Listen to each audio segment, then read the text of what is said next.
总统奥巴马 President Obama flew all the way to Beijing to get down to the business of diplomacy with China. If China and the United States can work together, the world benefits.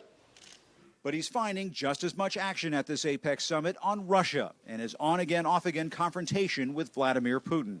Aides say Mr. Obama bumped into Putin 3 times in Beijing, discussing Iran, Syria, and the crisis in Ukraine.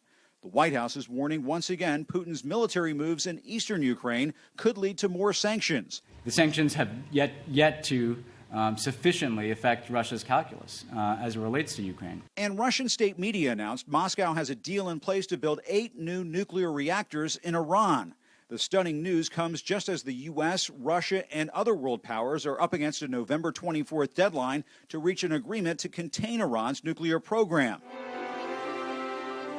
But Putin showed in China he still has a knack for overreach.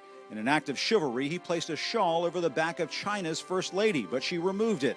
The incident caused such an uproar, it was removed from state media. Mr. Obama also offended some Chinese sensibilities when he was seen chewing gum entering the summit, a distraction from the administration's human rights concerns. We care about universal values, and that's going to be a part of how we judge the status of the relationship. The heavy hand of Beijing's central government can be felt everywhere, from social media, where Twitter, Facebook, and Instagram are all blocked, to China's crackdown on smog that slashed the number of cars clogging the roads and closed factories in the country's capital to almost eerie levels.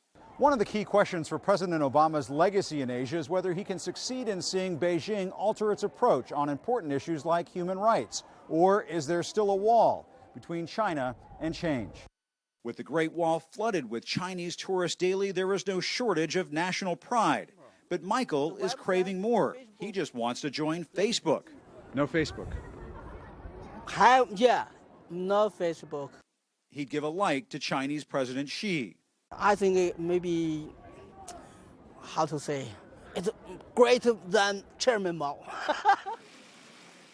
In China, where communist leaders and capitalism are both revered, President Obama is finding trade deals here are on a faster track than freedom.